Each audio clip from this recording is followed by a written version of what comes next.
Good.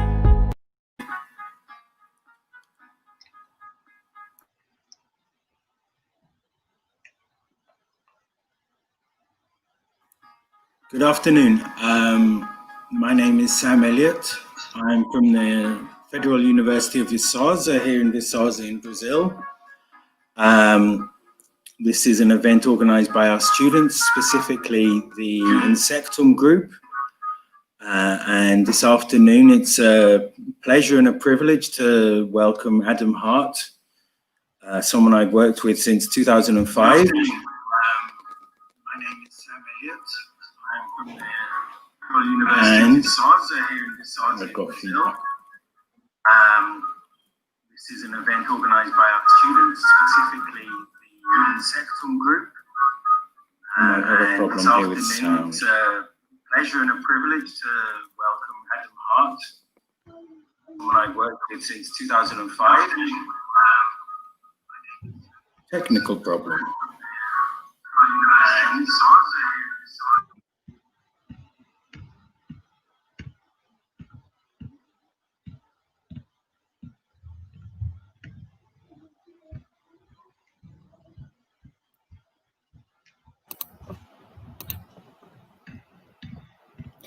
Hi. So, Adam Hart studied zoology at Churchill College, which is part of the University of Cambridge. His PhD was on the cooperative behavior on social insects at the University of Sheffield.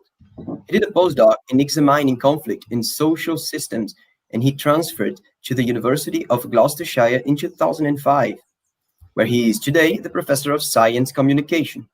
The theme he brings for us today is Selling Nature, Perspectives on African Wildlife Conservation and Insect Marketing. Dr. Hart, we thank you for being here. Thank you.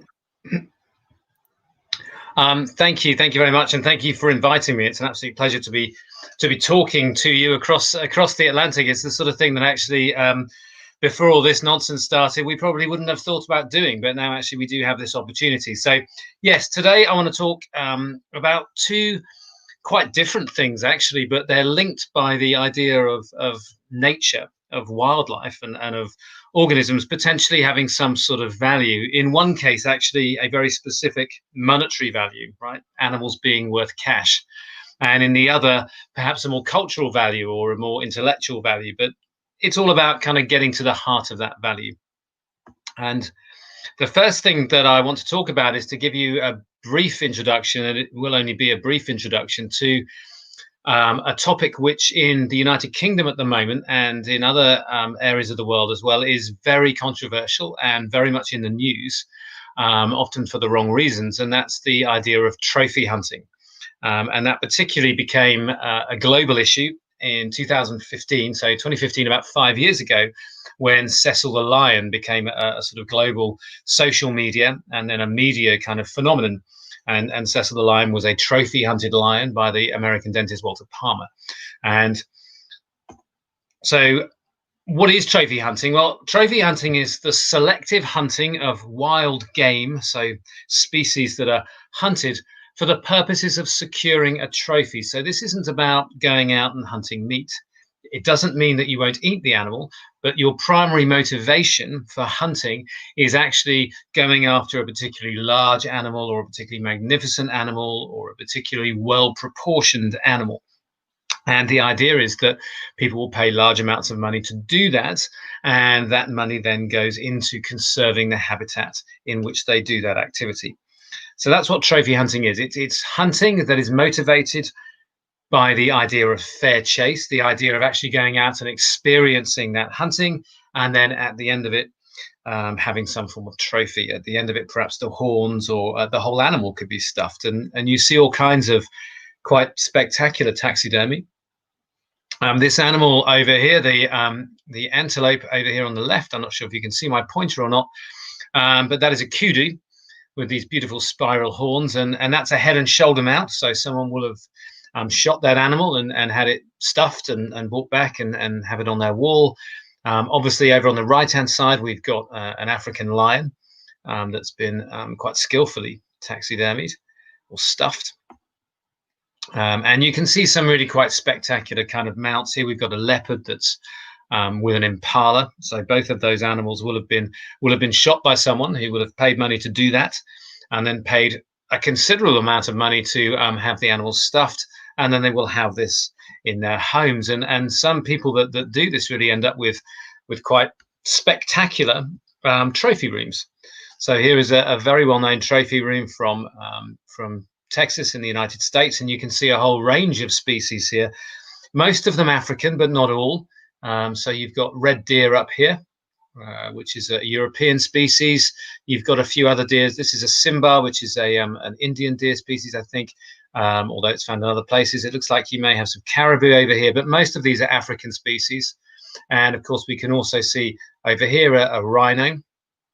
It looks like a white rhino, which would have been taken from southern Africa. So you can sort of see the types of species that these hunters often go for. They're these elegant antelope like the sable, these beautifully marked animals, these hemsbok over here. So where are we mostly? Oh dear, I'm sorry. I pressed the wrong button. There we go. Where are we mostly talking about? Well, actually, although this form of hunting takes place all over the world, actually, generally speaking, when we're talking about trophy hunting, and certainly when we're talking about it in the media and when you see the stories that get reported, we're predominantly talking about African countries. And we're actually mostly talking about countries in the south and east of Africa. So what sort of area are we talking about? Well, this is South Africa. And in South Africa, you have a number of large national parks. And I've got these national parks here highlighted in orange. Here's the famous Kruger National Park that forms part of the boundary with Mozambique. You've got Marikele, for example. You've got various different parks scattered around, Bontebek Park, Karoo National Park. These are quite famous national parks. The Kruger National Park is just under 2 million hectares. But privately owned land in South Africa, privately owned wildlife land, is actually 3 times the collective area of all the state-owned parks. It's around 20 million hectares, so it's 10 times the size of Kruger National Park, and it's about 3 times the area of the state-owned parks. So what you have in South Africa is an interesting situation where a very large area of land, a really large area of land, is owned privately by individuals who can have wildlife on that land and can sell the rights to hunt it. And as a consequence of that, South Africa has, over the last 40 years, managed to increase its wildlife from around 500,000 large animals to close to 20 million. So they've seen a huge increase in wildlife on land that's privately owned. And the incentive, right, the reason why people will have wildlife on their land rather than cows or sheep or goats is that they get money from that wildlife. That is the key point. In South Africa, people can profit from wildlife, species like kudu that we saw, or lion, or rhino, on their land because they can sell the rights to hunt them and people will pay. So in South Africa, there is a phrase which is used many, many times, and it's simply, it pays, it stays. And the idea is simple. If that wildlife has value, landowners will encourage it on their land, and if it doesn't, they will replace it with farmland. And we see this all over the world. It's happening outside my window right now. A farm field outside was replaced with housing because houses were more valuable to the farmer than crops. It's really very, very simple. It's economics. It's not just South Africa, though, that has trophy hunting. This is a map of Namibia, which is just here on that previous map. It used to be called Southwest Africa. And Namibia has a huge array of communal conservancies. All this land here in the green here And all this land over here is all community-owned land where people sell the rights to hunt. Namibia is one of the major hunting destinations in the world, and people will fly from all over the world, including Brazil, but also the United States, Europe, Britain, Spain, Italy, Germany. Increasingly, we see people moving from China and other areas in the east to come over and hunt in these areas.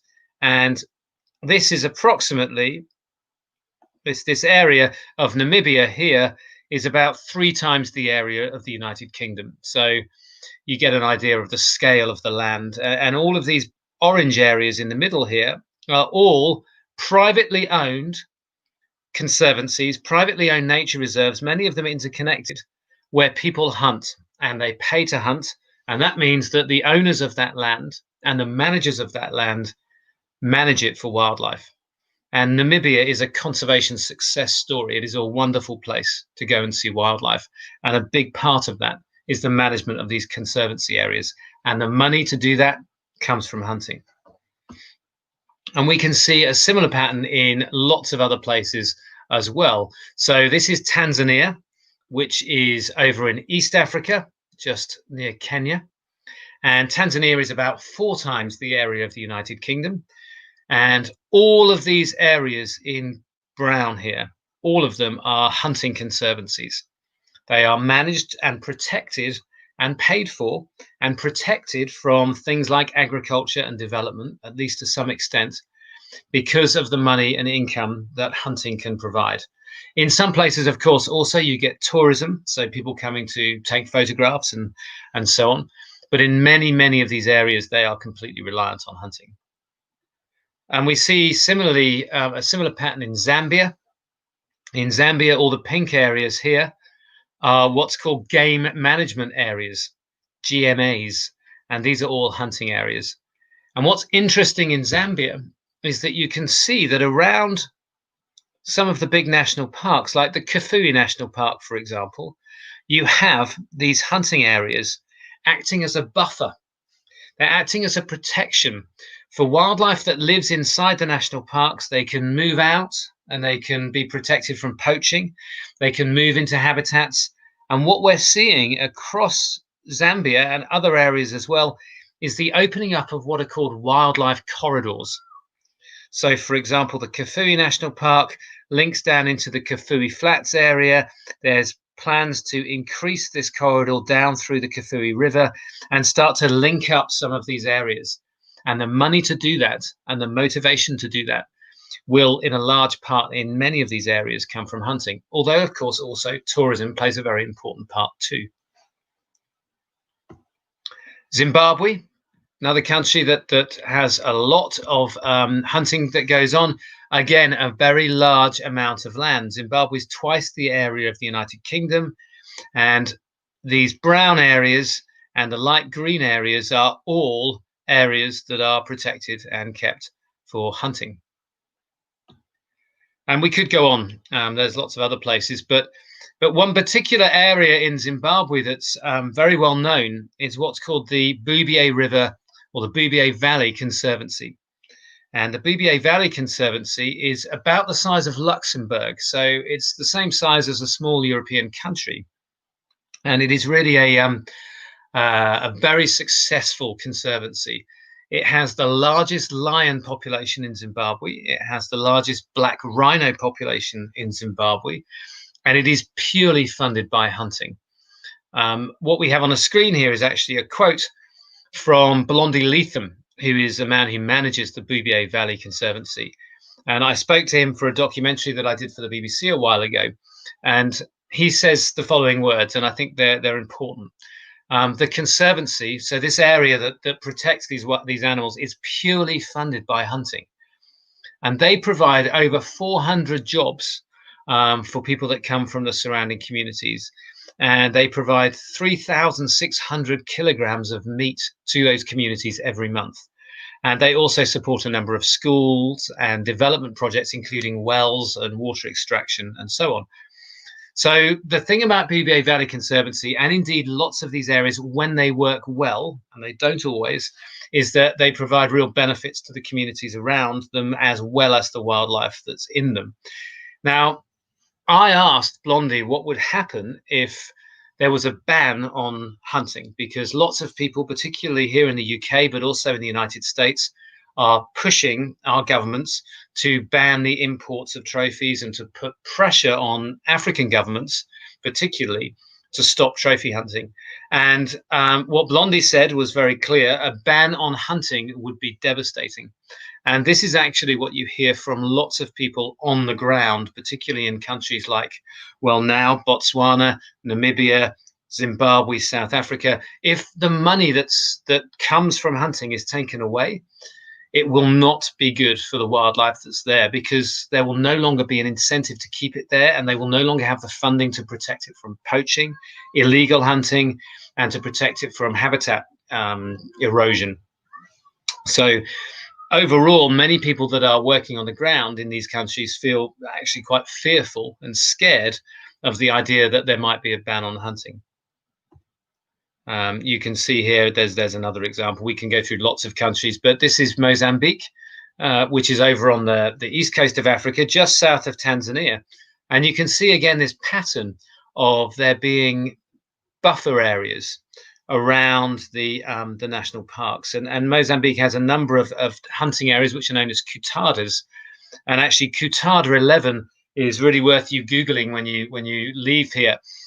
Because cutada 11 is a real success story. In 1995, there were fewer than 44 sable, which are quite an unusual antelope, and perhaps 1,000 buffalo on 1 million acres. The forests that were there were full of snares and traps, which hunt and catch small game species, so things like duiker and dik-dik. And the signs of the civil war that were in Mozambique at the time were everywhere. But now, after that area of land has been taken over for hunting management, there are over 3,000 sable in that concession, and there are 25,000 buffalo in that hunting block. And they've also now introduced lions from neighboring South Africa, and they started with 24. That has more than doubled now over the last few years. So they are managing to restore this environment because of the money that comes from hunting. If you don't like hunting, and I'm not a fan of this either, right? I wish that we didn't have to do this. However, that hunting money has undoubtedly in some places brought huge benefits. Lest we sort of focus solely on Africa, we should realize that this goes on in lots of other places. Polar bears are hunted. And there is a quota for polar bears that's given to people that live in Nunavut and around the Arctic Circle in Canada. And they can, if they wish, use a small proportion of that quota for overseas hunters. And they can charge large amounts of money to guide, especially Americans, but also Europeans, around to kill and end up with the pelt, the skin of a small quota of polar bears. Another species which is widely hunted in those areas is the muskox, which is a very strange looking animal indeed, a very shaggy sort of looking animal, but they're very popular with hunters. Other areas where hunting goes on, in the mountains of Pakistan, for example, this animal, which is called a markhor, has been very much brought back from the brink as a consequence of hunting. Hunting has been able to protect the habitat that this animal lives in, provide funding for anti-poaching, and provide incentives to local people not to kill these for meat, but instead to encourage them and to protect them so that they can get far more money from hunters who will come in and hunt them through the mountains. It's a very difficult thing to do, and then typically take away the skin, the head, whatever, as a memento, right, of their hunt. And again, we see similar sorts of things in North America.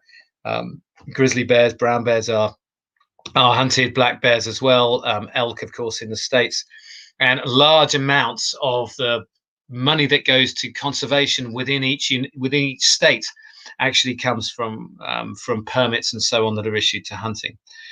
So North America is very much a hunting center and has used this as a way to fund conservation. So what are the arguments for conservation, for hunting? Well, some people will say that hunting is conservation. That you often hear that. That's clearly rubbish, right?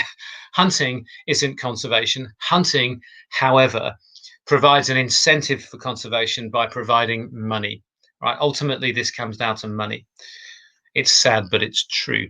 And when it's done correctly and when it works, the fees that are paid to hunt are paid directly to fund conservation management. And this happens in a number of places.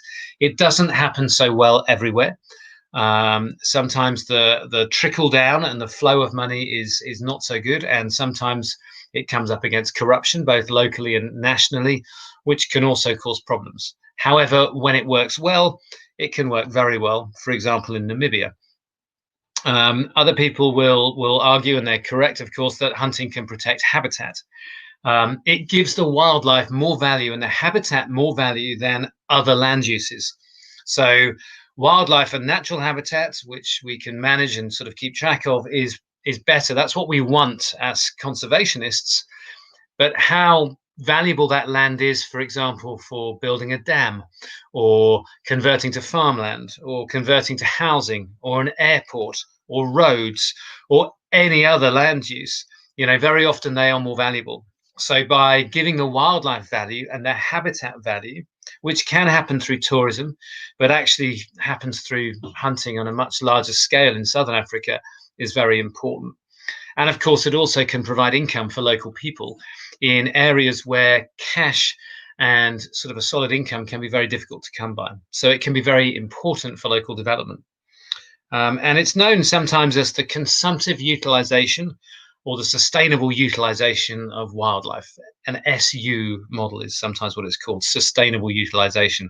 Of course, that only works if it is sustainable, and that's not always the case, but generally speaking, it works quite well in most areas.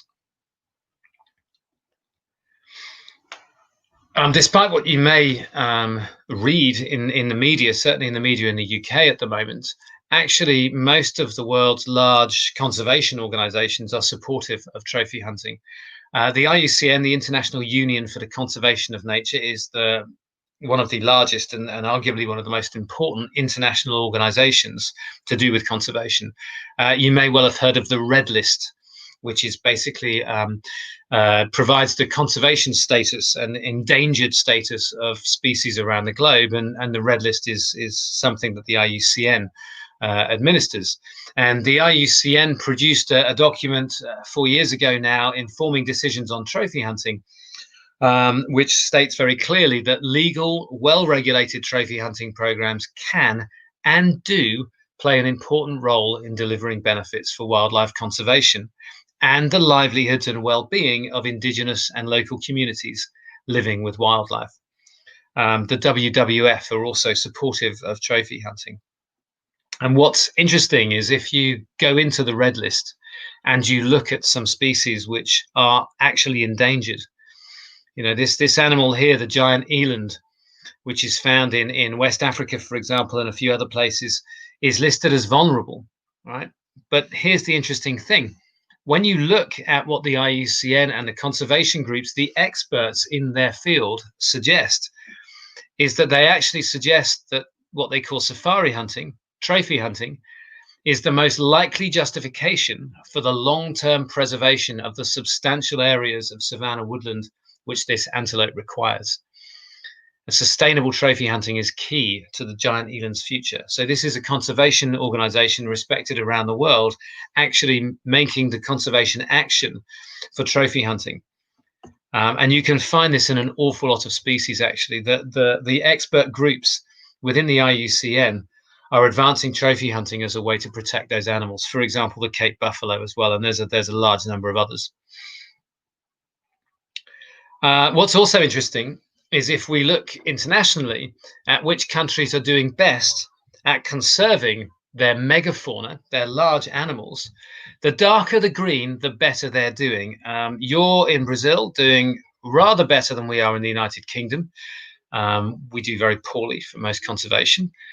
The countries that do the best are North America, which uses hunting as the backbone of its conservation strategy. Scandinavia over here, Sweden, Norway, where hunting is very much a part of the culture, and a whole swathe of countries down here, many of which use hunting as a major component of their conservation. And in fact, if you look at the graph that was produced in a big study which tried to work out how well everybody is conserving their wildlife, the top three are three major hunting nations: Botswana now, Namibia, and Tanzania. Ignoring Bhutan, which comes in at number 4, you then have Zimbabwe, a hunting country, Norway, a hunting country. You've got Zambia, a hunting country, Mozambique. So the top half of this table is really dominated by countries that actually use this as part of their conservation. They also, of course, have tourism, but nonetheless, hunting tourism is a very, very big component of their conservation budget. And many of us in conservation feel that bans that are being pushed are actually going to imperil biodiversity. And I was one of the signatories of this letter that was in Science last year, along with about 130 other people, where we outline our concerns that governments chasing popular votes, right, and people supporting very simple campaigns are actually imperiling the world's wildlife. We don't want, I think it's fair to say that really no one in these signatories actually wants trophy hunting to exist, right? We all wish there were better ways, and we're all looking for other models to fund this. But at the moment, trophy hunting is actually doing in many places exactly what it says it should, and it's working. So, you know, it's a difficult situation, because I think most of the people that sign this letter, you know, if we started again, no one would have this as a mechanism of conservation. But at the moment, it's what we have, and it seems to be working, and we need to be very careful what we do in the future. Arguments against, of course, well, first of all, some people believe that it is morally wrong to kill animals. I don't. I am a meat eater. I'm not a vegan. And I don't believe it's morally wrong to kill animals. The problem is that if somebody believes it is morally wrong to kill animals, we cannot have a conversation about hunting and conservation, because I am automatically immoral. And that really cuts off any form of rational debate. And that's what we find a lot, particularly in social media. So this morality is quite difficult. Morality is not universal, and it's also not fixed. And very few people around the world actually believe that it's morally wrong to kill animals. But a very vocal minority of people in certain countries believe that it is. And they would seek to impose their morality on others. And we could have an argument about morality and debate and discussion for probably the rest of the century and not get anywhere. But from my perspective, I don't believe it is morally wrong to kill animals. Some people will then say that it is morally wrong to kill animals for sport or for fun, or what they perceive as fun. Actually, I've met a number of hunters. I've spoken at length to a number of them. It is a much more complex process than this. But also for me, the motivation behind somebody wanting to pay money to do something is really not that important. I'm a consequentialist. I'm looking at the end result, and the end result at the moment is the successful preservation or conservation of habitat across about 1.5 million square miles of southern Africa. And that to me is morally wrong to stop until we have an alternative. Others will say that killing wildlife is a conservation threat, and you very often hear people saying that trophy hunting is forcing animals to extinction.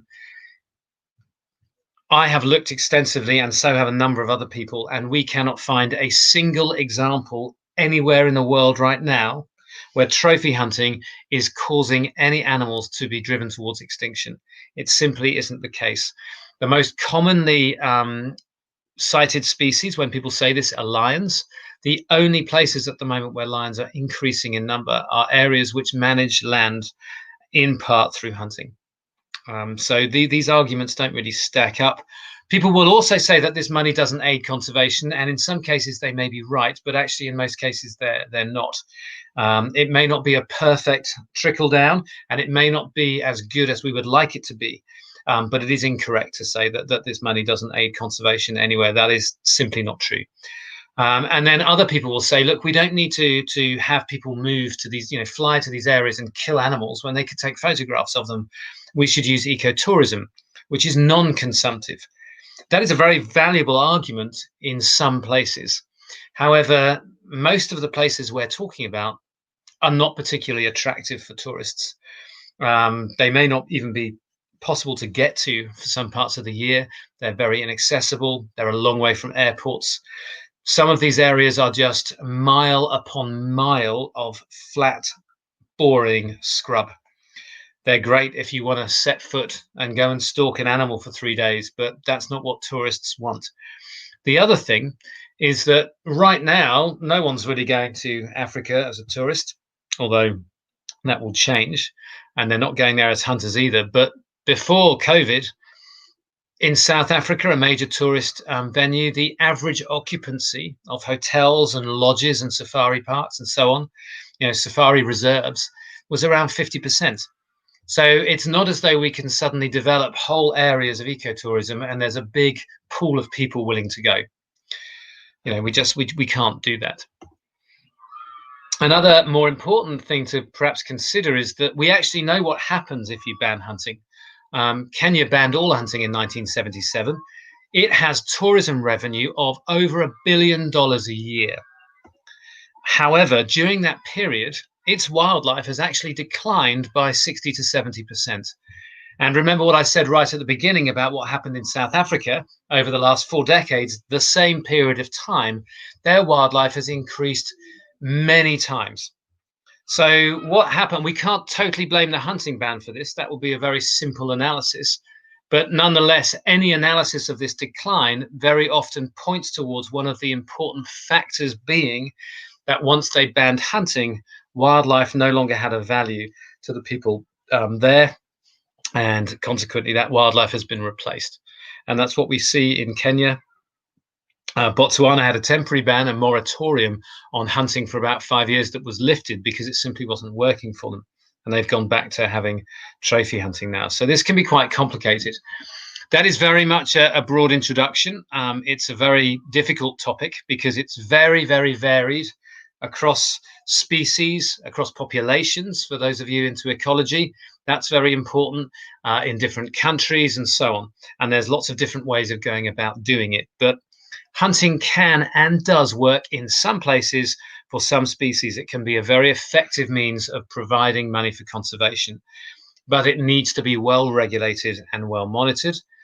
Ecotourism is a wonderful thing when it works, but it can't be used to cure our problems everywhere. And actually, when we look at global conservation, we need a lot more money than we're getting from either of them. And if we're going to consider the wildlife of the world and the natural places of the world, and I'm very aware of the fact I'm talking to people in Brazil right now, right, which has some of the most incredible wildlife and habitat on the planet. If we all consider that as part of our international heritage and as part of our duty to protect, then all of us need to start doing more to protect it. And that's not about shouting louder.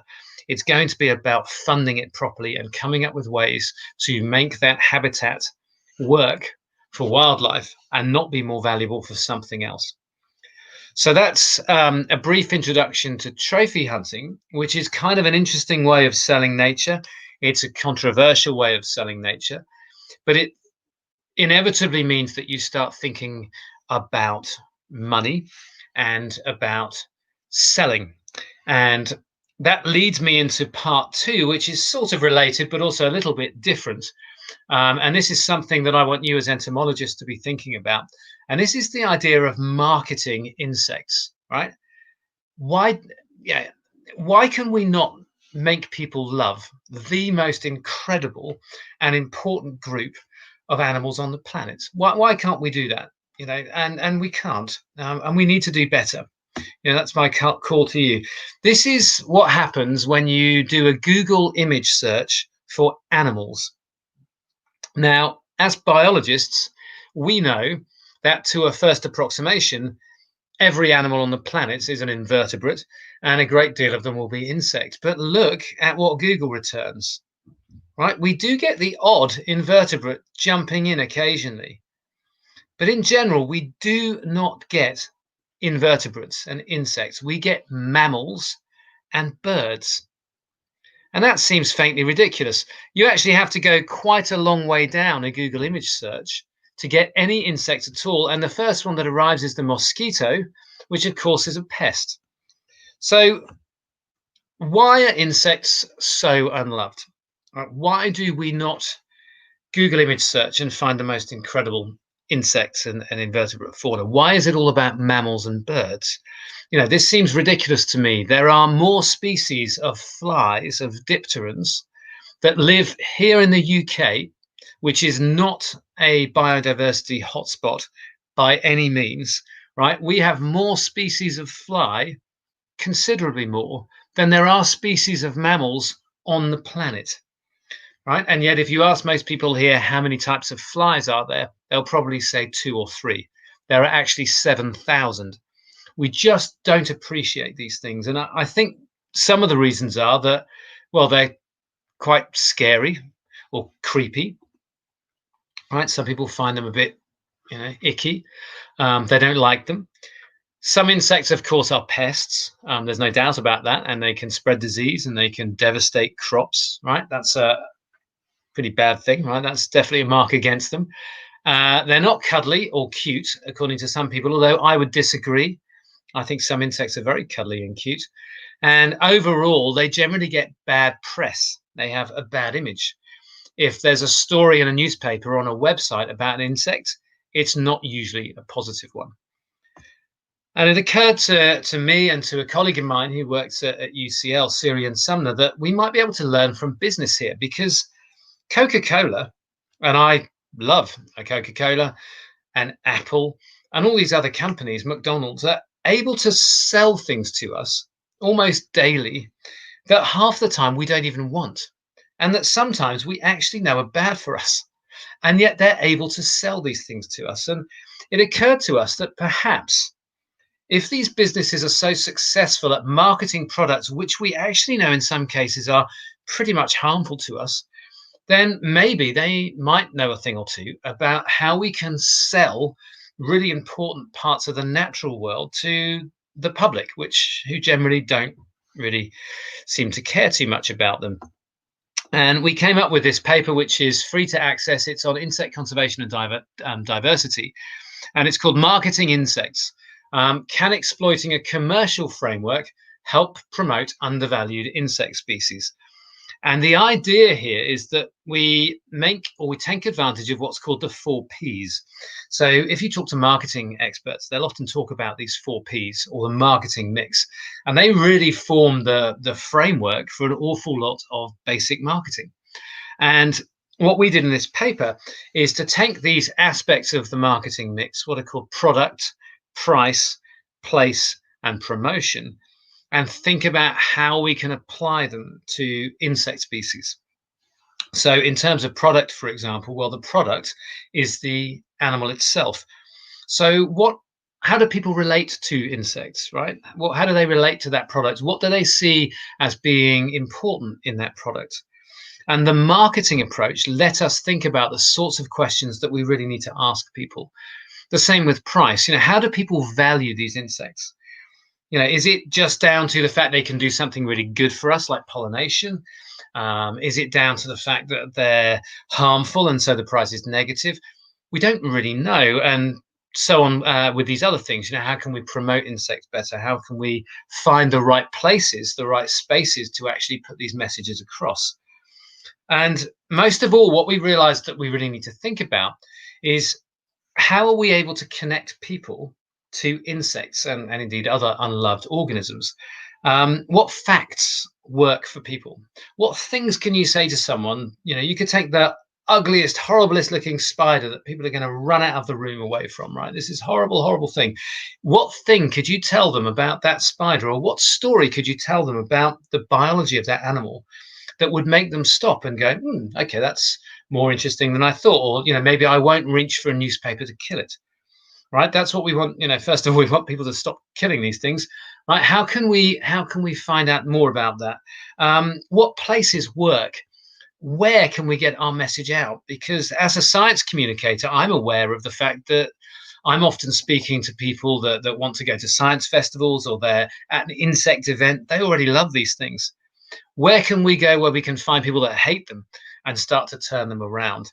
And what sort of values can people place on insects? How can we change or make use of those values? And what these sorts of questions and that approach has started now is a piece of work that I'm hoping to get done with a few other people, where we start to actually find out the answers to some of these questions. Instead of asking a load of insect people why they love insects, we're going to ask a load of people that can't stand insects why they hate them. We're actually going to delve in to find out about this relationship that we have with insects and how we can turn it around. And I think that that's something that you, as an insect-loving group, can really think about and think about the sort of relationships that people have, because I imagine this will be different in different parts of the world as well. We're predominantly talking about the British public, but I think there's going to be some different relationships and different species and different stories that you can think about in your area as well. So sort of an overall conclusion then is that, well, and it's an open question, right? Because it's a major challenge, but how can we make people realize that conservation, in whatever way we want to think about it, is actually about everything, right? It's not just a few charismatic animals, one individual lion in the case of Cecil, or an individual elephant. It's actually about things that are a bit less charismatic. It's about conserving the soil and the plants and the fungi and the ecosystem and the habitat. And it's about persuading people that animals that aren't furry, animals that they might find a bit scary or a bit creepy or a bit weird, are actually incredibly important. And this, I think, is a really major challenge in conservation. And I think it's a big challenge for those of us that like to communicate about science. And it's certainly going to be a big challenge for you moving through in your scientific career as you start to engage with people outside of your field. So that's the end. Thank you very much for listening, and I'd be very happy to answer any questions that anyone has.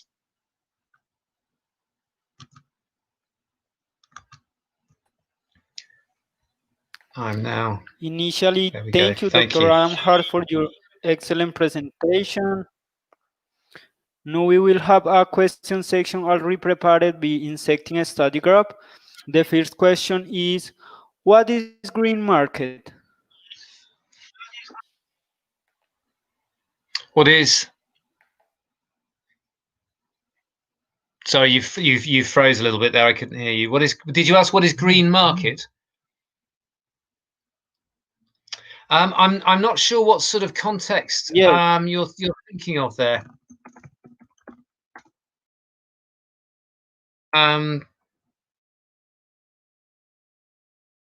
Because, well, okay, so in the UK, when we talk about green market, we're often talking about sort of using local produce and that sort of thing in the insect production. Yeah, I'm not sure. I'm not sure that I can answer that question. I'm going to have to say I don't know. Can I maybe interrupt with a perspective? One thing we do know, especially in our group, we have a lot of work on agriculture, including biological control, organic agriculture, agroecology. And that's an area where we do know that where you and Professor Sumner were looking at the value of insects. Yeah, there is an indirect value of insects when you can sell, for example, coffee as organic, or coffee as, or you can put a label on products. So there's a value, and there's a green concept and organic vegetables as well. Yes. Okay. Yeah, I've got you. Yeah, I mean that area I think is really, really important, and it's something that we don't. Again, it's trying to quantify it, right? So we know, for instance, in this country, that social wasps, so Vespula species that live here, are very, very effective at removing certain crop pests. And people have started now to try and work out what the value of that is. And I think it is a shame, isn't it, that we have to make everything a monetary value, but actually it's a very powerful number, and it's a number that makes sense to a lot of people. And so, yeah, being able to quantify that, I think, and coming up with ways to almost do it by the back door, like Sam's saying, to sort of, yes, you've got this organic labeling, but actually that means more than just not using pesticides. It actually means encouraging other species, farming in a way that has mixed cropping so that you end up with higher diversity and so on. And I think that is really, really important, but it's also going to be important to educate people so that they understand why it's a good thing. And I think that that's also a challenge, because certainly here in the UK, not everyone is equally aware of how the environment works, of how agriculture works, of the price that their choices as a consumer actually put onto the environment. I think people still need to learn a lot more about that. And, that's a work in progress.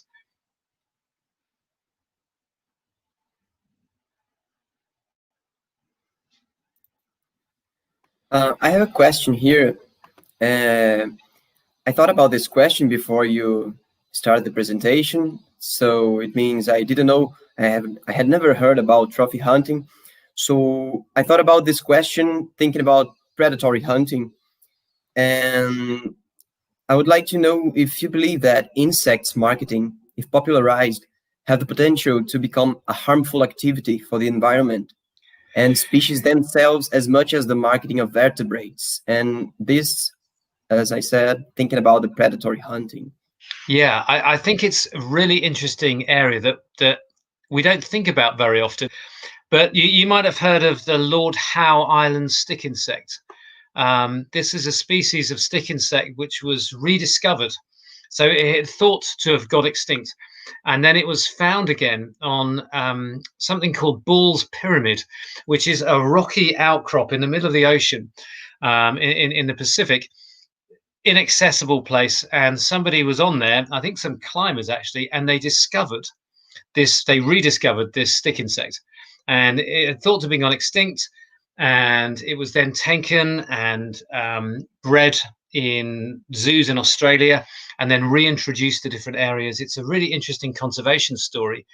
But if you look at their conservation action plan, one of the biggest threats to that population was actually insect collectors, basically insect poachers, insect trophy hunters, right?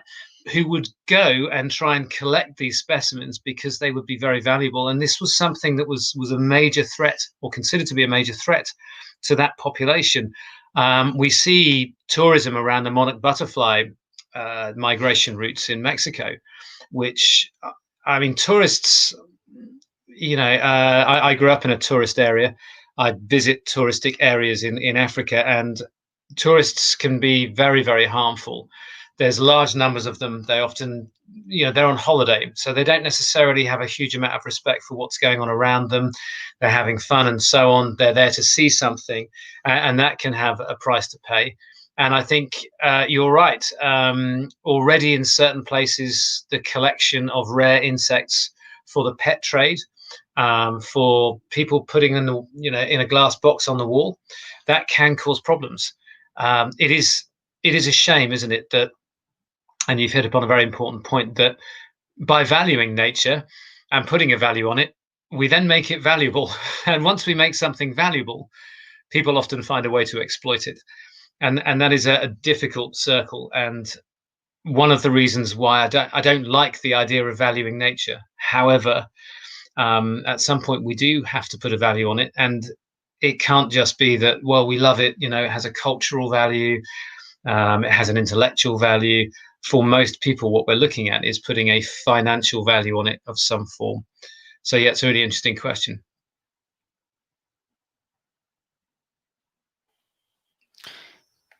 Thank you, Dr. Adam Hart, for your response. The next question is, what are the marketing effects of insect chains in an industrial scale? Of insect production on an industrial scale? Was that? Yeah. Yes. Well, this is something that quite a lot of people are looking at now. The idea of, well, entomophagy, which is the idea of us eating insects. Now, personally, I don't see that happening. I don't think we're going to be eating even insect protein actually in any large degree for some time. This isn't new. When I started my PhD in 1997-8, I can remember reading articles that we would all be eating insects in the next 5 years. And I've seen those articles being repeated every few years for the last 20 years. It hasn't happened yet, and I don't believe it will for a while. However, farming insects to produce animal food, I think, is a much more likely route in. And I suspect that that's what we may end up seeing. I suspect that we may end up seeing people doing, like we're already seeing it actually being trialed in certain areas, particularly with black fly, producing very large industrial level production of these things. Those black fly then basically crushed into kind of feed blocks and then fed. And actually, in terms of the efficiency of it and the economics of it, and also perhaps the environmental impact of it, that makes good sense. Any new industry will expose problems as it goes along, and I'm sure that we will find issues with it as we go along. But at the moment, it does seem to be, quite a good system. However, you could argue that there's an ethical aspect to this, and I would argue that there is an ethical aspect to this. I don't think insects are, I don't believe that they have a personal life and an interior life that mimics anything close to what we have, or indeed other animals, but I don't believe that they're complete automata either. Certainly there are intriguing studies now coming out that suggest that there may be some analog of pain in invertebrates and so on. So simply taking our ethical concerns for livestock farming, birds and mammals and so on, and pushing them onto insects, at the moment, with our ethical framework and our knowledge of insects, that's fine. But actually, further down the line, we may realise that it's not. But at the moment, I don't think anyone is sort of seriously arguing too much of an ethical dimension for this. But I suspect that that's how we will start to think as the years go on. It would be 10 years ago, I would never be considering talking. We wouldn't be having a conversation talking about pain, particularly in insects, or an ethical dimension. But now, actually, there's quite a number of papers that have come out suggesting that this may be the case. So I guess that is also something to think about.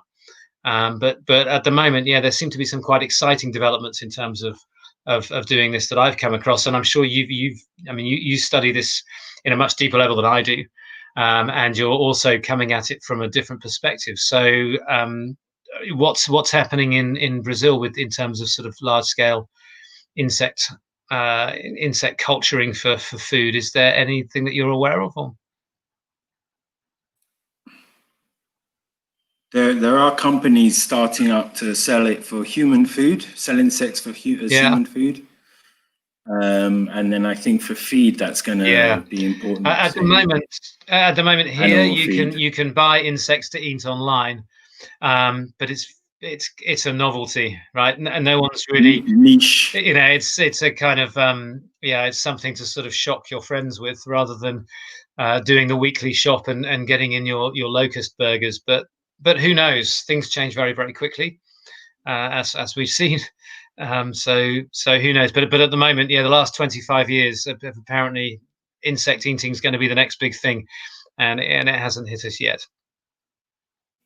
Just on your point of feeling pain, I think we've known for a long time that fish feel pain, but that hasn't changed. No. Consumption of fish at all. It hasn't changed fisheries at all. And here's an interesting thing when it comes to trophy hunting as well.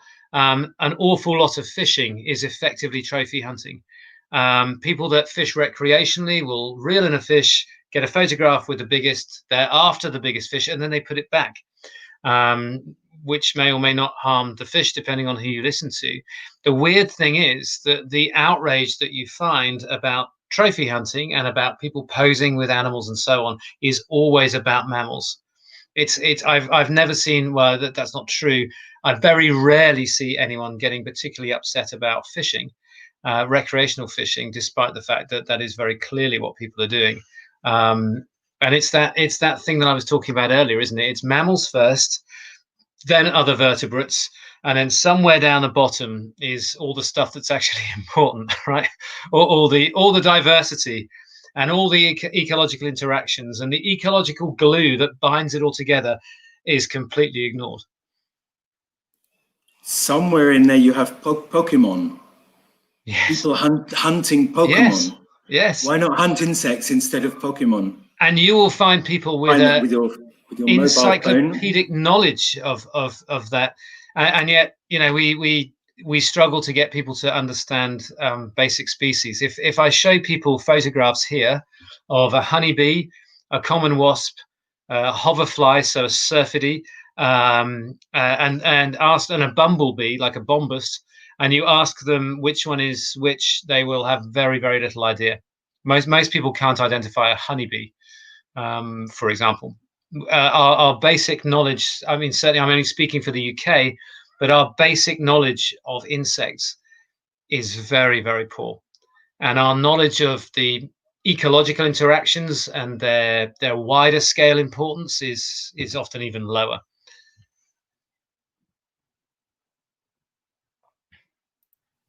Professor Hart, thank you for the answer so far. Coincidentally, my next question is about this topic, entomophagy. And I would like to know your opinion. Even though you think it's improbable, let's imagine that people just get the taste for insects and start eating, and it gets popularized. You think humankind quality of life would increase, or what is your opinion? I think our environmental footprint would certainly decrease. You could produce in a factory environment. I mean, you could produce a very large building, multiple floors, hermetically sealed. You could produce the ideal mass growing chamber to produce ethically produced protein with zero, everything that comes in and out completely clean and clear. It would remove all of the issues of livestock. If there were no cattle and sheep here in the UK, all of that land would then be available for more natural use. So we could start to see extensive rewilding of this area. If we went to this, obviously we would have very large factories in certain places, but they could be built on land that was less valuable. So I think in that respect, our quality of life would increase.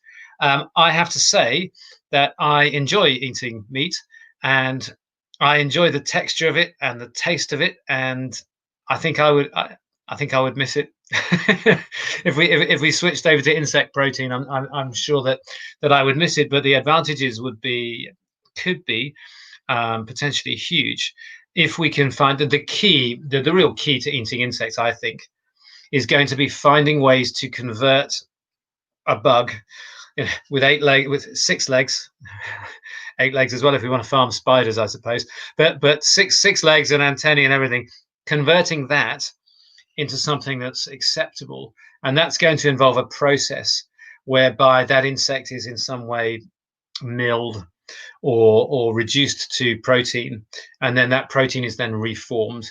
And at the moment, I've not seen very convincing things for doing that, but we'll get there eventually, I'm sure. I mean, it's interesting, isn't it? We always have conversations about where we'll be in 5 years and 10 years. And actually, that's not interesting at all. Where will we be in 50 years or 100 years? You know, that's where the interesting things come in. And I suspect that if we were having this conversation in 100 years' time, that I would be eating my words and insects when it comes to entomophagy. But at the moment, we don't seem to be going in that direction at the moment. Thank you, Professor. Thank you, Professor Hart, for the response. The last question of the entomophagy is, what are the outlooks for enhancing consumer appeal of edible insects and insect-based foods? Well, I think this is quite interesting. So I did an event at the Cheltenham Science Festival where I had a very well-known local chef come to the event and cook insects. And he did amazing things with them. There was no processing at all. So he first of all cooked a stir fry using mealworms, so tenebrionid larvae. And they were spectacular success. People lined up to come and taste it, right? And they lined up and they had a little nibble, and they were like, ooh. And then they had to go and join the queue again, and they all did. And that massive pot of food, full of mealworms and other things as well, right, went within about 10 minutes, and everyone wanted more. So then he produced a beautiful thing. He got sage leaves. So what's sage? Salvia leaves. I don't know what they would be in Portuguese, but sage leaves with a locust, basically a grasshopper. It was some cricket species. I can't remember which one. In the middle, and then he battered it with sort of a flour-based batter, like a tempura batter, and then deep fried it. And they were just amazing. They were phenomenal. And again, people went around the block and ate them all. And that was really interesting to me, because I think it showed that if people are open-minded and willing to actually eat an insect, they can be prepared in ways that are acceptable. But most people were initially very, very reluctant. And I think if I hadn't have been speaking to them for an hour before about insects and about all this stuff and kind of bullying them in, and we hadn't had a well-known chef there preparing all this stuff, I suspect we might have struggled. But I think if we can normalize the idea that maybe you might eat insects, then we're beginning to make those steps forward. But it's going to be slow progress, I think. There's a question that's just coming on the chat, I've noticed. Hunting in Africa, as it is regulated, do they have a number of prey per hunter? Yes. Actually, it's in many places very heavily regulated, with all kinds of quotas and tags that are issued, and the age of animals and the sex that you can hunt, and so on. So actually, there is a feeling, I think, among a lot of people that it's completely unregulated, and you land somewhere, get a rifle, and start shooting what you want, and that is absolutely not the case. So yeah, these things are in many places very heavily regulated. Yeah. Apparently, some hunters think that the act of killing your own dinner in the wild is more humane than buying the plastic wrapped meat of industrialized cattle. What do you think about that? I completely agree. I wholeheartedly agree. I don't eat anywhere near as much meat as I used to. Anyone that wants to be vegetarian or vegan, well, that's anyone's right. But most people that do it, when you speak to them, they do it because they oppose industrialized farming. And I say hats off to them, because I do as well. But I still end up eating meat. And that's hypocritical, actually. I think wild meat is much, much better. I eat wild venison here, and it's fabulous lean meat. I know the butchers that prepare it. So, you know, for me, that is a better way forward, actually. Yeah, definitely. And it's we take a field course down to South Africa, and we've had students who are vegans and really quite anti pretty much anything to do with animals being exploited. And within 2 days of being on the reserve that we're in, who shoot animals for meat, the food we're eating is food that's on the hoof a week before. Within 2 days, those vegans have been eating meat quite happily, because the reason they don't eat meat in the UK is because they disagree with the way it's produced. And I say, yeah, I mean, if you look at a lot, not all of it, but a lot of modern meat production, there are clear issues with it. So yeah, I think I side with that. Professor Adam, before choosing this theme of selling nature and the perspectives on African wildlife conservation, you thought of choosing the theme citizen science. And I imagine this theme you are talking today is within the theme of citizen science. And I would like to know, what is citizen science? Yeah, so citizen science is really the development of a partnership between a professional scientist or somebody that wants to find something out, and volunteers or members of the public or some other group of people that don't get paid, but provide data for that project. So to give you an example of where I've used citizen science, we have every summer we have an ant species here that regularly produces nuptial flights. So they produce the new queens and males, and they come out, and it's very exciting to everyone here in the UK, because we don't get much wildlife spectaculars really, and it causes a huge amount of excitement to everyone, and it's always in the newspapers and everything, and people talk about Flying Ant Day. And what we did was to set up a citizen science project where we got people from all over the UK. We had about, I think, something like 10,000 people to report to us where and when they saw flying ants. And we were able to then build up lots of really interesting maps and patterns that related those events to the weather in any particular area, and to other sort of physical factors like how north they are and how west they were and everything. And by having people from all over the country reporting data, which I could never have got myself, by having everyone reporting it, we were able to get a really in-depth knowledge of that phenomenon, which you just could never do on your own. And that's really a big strength of things like citizen science, is that you can get lots of people engaged and interested, but you can also get lots of data from across very, very wide areas. And we found it very, very useful for engaging people with insects, and also with other invertebrates. So we did another project based on spiders, which became actually very successful, and we had an awful lot of people involved with it. And it gave us a platform to be able to speak to the media and say, look, you know, spiders, they're not as bad as you think. And they go, oh, really? And they go, yeah, they're actually quite cool. They do all these things that you didn't know about. And they've got these really interesting quirks, and they're incredibly important in the ecosystem.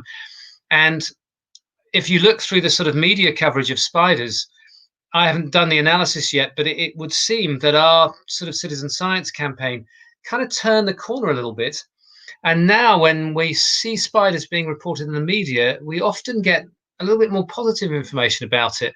And, you know, there are other factors as well, but I think getting people involved, getting the sort of presence out there and asking people for data and involving them in the science actually is a good way to start convincing people, you know. So that can be one of the tools for marketing nature, perhaps. I've just realized it's very dark in my, I'm in one of my daughter's bedrooms. Let me turn the light on. There we go. That's better. So aware of the fact I'm sort of slipping into darkness. We've got a question from Eleanor. We were talking about insect conservation in a seminar a couple of weeks ago, and yes, how can we connect people to insects, for example?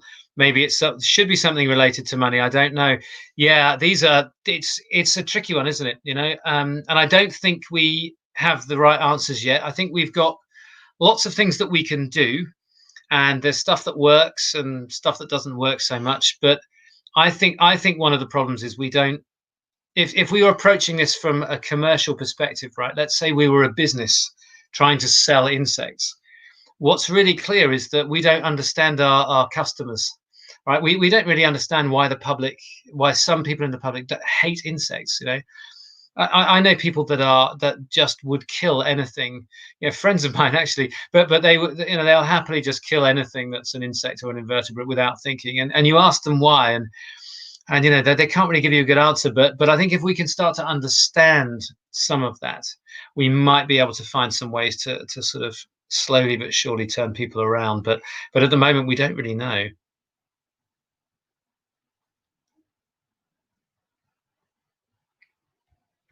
Do you know which perspective the IUCN researchers?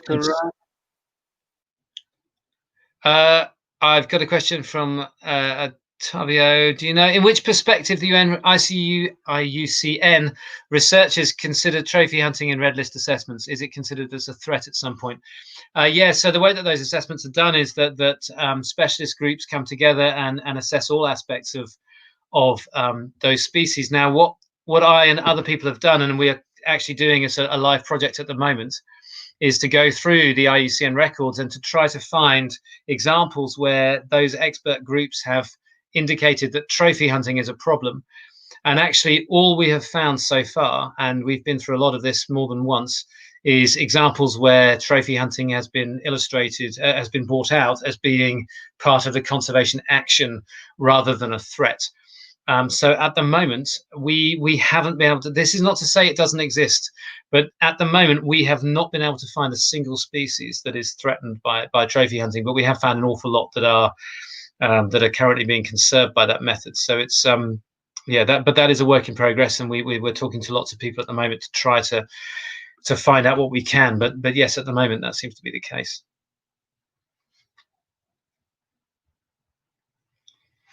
Have you heard about science literacy? If so, do you believe that this is a way to create a more inclusive idea of conservation without this disparity between vertebrates, plants, insects? Absolutely. This links to something that I was sort of saying earlier as well. I don't think most people, I'm aware I'm being very general here, but I think in general, most people don't have much of an idea about how the world out there works from a sort of broader ecology sort of perspective.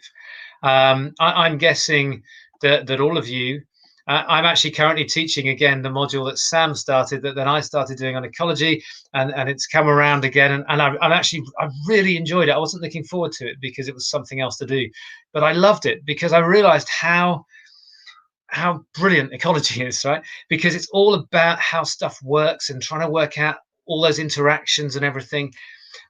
But I don't think we teach that really low enough down. I don't think that we treat science and we treat things like the natural world as being facts, right? This does, this is this, or there's so many miles to the moon, or whatever. The method of getting there, the scientific method of getting there, the background stuff, how it all fits together, I don't think we focus on that enough. I think we end up looking too high up, and we just end up looking at those mammals because they're familiar. So I think science literacy is going to be very, very important. And I think it starts at school with children, but we also need to find ways to engage with adults. There's always going to be, a sort of, it's going to be confusing because I'm mirrored, but there's always going to be a distribution, right, of people that are interested in things. And some people are going to be really, I'm going to get confused with, you're always going to get people at each end, right? Some people are really into something, and some people you're never going to reach. But there's always that block of people in the middle that probably are interested, but maybe don't have the skills, or they don't have the knowledge, or they just haven't had the chance to think about it. I see this with field courses. You take people outside and you start explaining things, they're much more engaged than when you're trying to tell them inside. That's the idea of place, of course, that part of that 4 Ps, finding the right place to communicate is very, very important.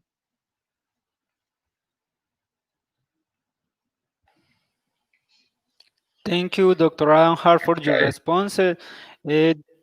Professor Sam, do you have any additional question?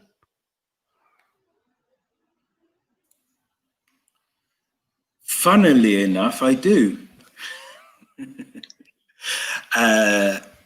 I'm thinking of 2 things here, because we're talking about making this connection between conservation and citizen science, education, and so on. When you talk about trophy hunting, Adam, well, what you have is you have a certain public is interested in investing their money in something. And that leads ultimately to decisions of governments or people who own land. And that's where the key change is made. So it seems to me that it's that sort of analysis you need when you decide about people's attitude to insects. So who is going to make the decisions that increase conservation of insects or conservation of habitats where insects occur? And then what is it about the insects that leads into that decision? So when you say that you're going to ask the general public about their attitude to insects, is it the general public that's going to make the decisions? Yeah. Or is it I think that's a very important point, and you're absolutely right. And I think as scientists, we're often quite reluctant to engage with the idea of policy and politics. I think a lot of us like to stay out of it, but we shouldn't. You're right. I went to an event in the House of Commons about 10 years ago now, probably. And it was really interesting. The idea was that it was an hour-long event where they had a number of key speakers, and they had 3 people speaking who were just the UK's kind of biggest experts on pollinators. And it was fascinating because they had all the MPs were there, and the politicians and the ministers were all there. And every one of those speakers spent 5 minutes at the beginning saying, listen, this isn't about honeybees, okay? We're not going to talk about honeybees. It's not about honeybees.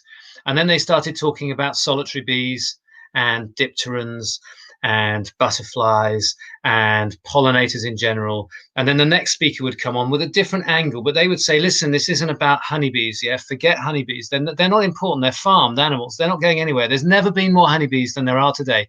Don't worry about honeybees. Look at all these other things. And they would produce all this. The third one would come on. It's not about honeybees. It would get to the end, and then they said, right, any questions? And the ministers were there, and, you know, people, like well-known ministers were there, and they were so keen. And I thought, this is brilliant. They all got their hands up. They all wanted to share stories about their grandparents who kept bees, or they wanted to ask questions about honey, and they wanted to ask questions about honeybees. And we were all just holding our head in our hands, because we realized that we weren't. We thought we were getting the message across as scientists, and we weren't. And it doesn't matter how many times we said it's not about honeybees. That's all they were interested in. And I think I realized then that there's quite an uphill climb when it comes to dealing with politicians, but also perhaps with other groups of people as well. But we need to have more. I don't think we can't complain as scientists that, well, there's not enough, you know, there's no one in the House of Commons that's a scientist. Well, you could stand for election, right? There's, you know, scientists, generally speaking, don't end up standing as politicians, but we could. So I think it is a difficult one, but we do need to make sure that we engage the right people. You're right, and actually having these days, because of populism in politics, actually having people more engaged in the environment is probably not such a bad thing, but equally. It's probably a very grassroots kind of approach, and actually we need to be looking more at engaging with politicians, but that's not always easy. Sorry, a rambling answer. It's the end of a long day here in the UK. Yes, Margaret Thatcher. Oh, there you go. That's you, Sam, isn't it? Yeah. So yeah, Margaret Thatcher was famously a chemist. Yeah.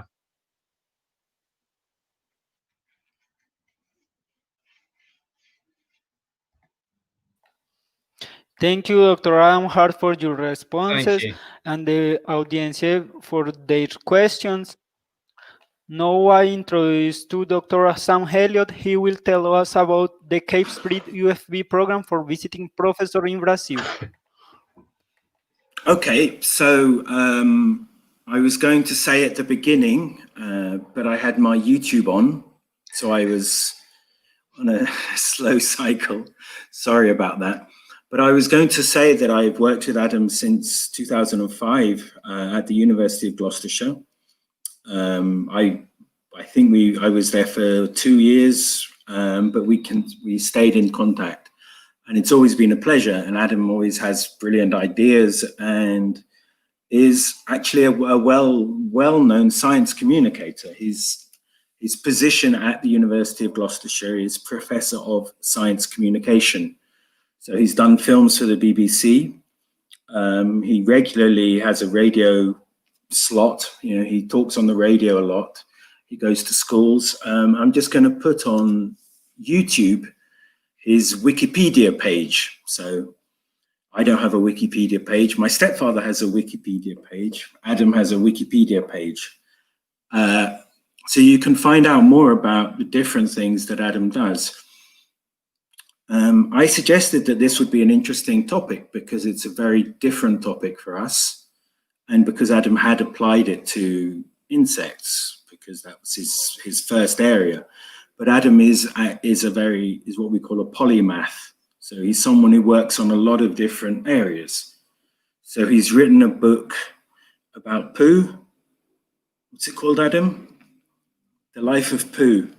The Life of Poo, yeah. It's a book about our complicated relationship with bacteria. So not just about poo, but yeah, about all kinds of stuff from antibiotic resistance to intolerances and all kinds of things. Yeah, so poo means koko. So Adam is a very good communicator. So the thing is, I think, the next step is really to bring it to the audience if anyone has any suggestions for how we could bring this forward. But also, as John said, we wrote a proposal recently, Adam and I, within our internationalization program, which is funded by CAPS, to bring Adam here, hopefully in February, depending on viruses, basically, and politicians, viruses and politicians. And so the idea then is that Adam is going to talk more about citizen science, talk more about science communication. We hope to have a course, a postgraduate course on this subject. If he can, he'll bring a camera, microphone, a boom, everything, to give the experience of interviewing and so on. So the idea then is to take this and help bring Adam, who's got a lot of experience with this, to help you, our students, our future, to take this forward. Obviously, a lot of you have good ideas. We have the museum where things are happening. We have this live sessions on YouTube, on the internet, which is another way. And I think it's obviously one of the most important areas for us. It's where we're going to have most impact in the future. So hopefully Adam will come. You can all meet him. We'll have probably another live session, but also a course, participate in research as well. Adam's an excellent researcher, if you look at his CV. So I'll finish there for now. I don't know if Adam wishes to say anything else. Lots of people are saying thank you on YouTube, Adam. So you can... Great. Yes, I saw some of the comments. Thank you, everyone. Really interesting questions, and thank you for the invitation to come on. It's been an absolute pleasure. And, yeah, thank you. And I'm keeping my fingers crossed that that I will be able to come over in February. That the university here will allow travel. That your university will allow travel. That the world will allow travel. But yeah, we'll see. But if not, we'll make a new plan, right? That's what we'll do, and we'll make it happen one way or another. So yeah, no, I'm very excited. Good. It's been a while since I've been to Brazil, so it'll be good. Yeah, Adam has been to Brazil, people. I've just got the there yes. We go. You're broadcasting live to the world, Daphne. All right, see you later, sweetie. Thank you, Dr. Adam Hart, for accepting the invitation of our live cycles. We also thank to Professor Dr. Sam Elliott for extending the invitation to Dr. Adam Hart. Additionally, we thank the UFFB postgraduate program for supporting the activities of Insectum Study Group. We thank all people who accompany our transmission on YouTube platform, what is really satisfying for us. We invite you to follow us on our social networks, Instagram, Facebook, Twitter, LinkedIn, and our official site, so that you are not going to be out of our activities as our live cycles. Once again, thank you very much, Dr. Adam Hart, Professor Sam Elliott, and everyone participating in our transmission. My best wishes.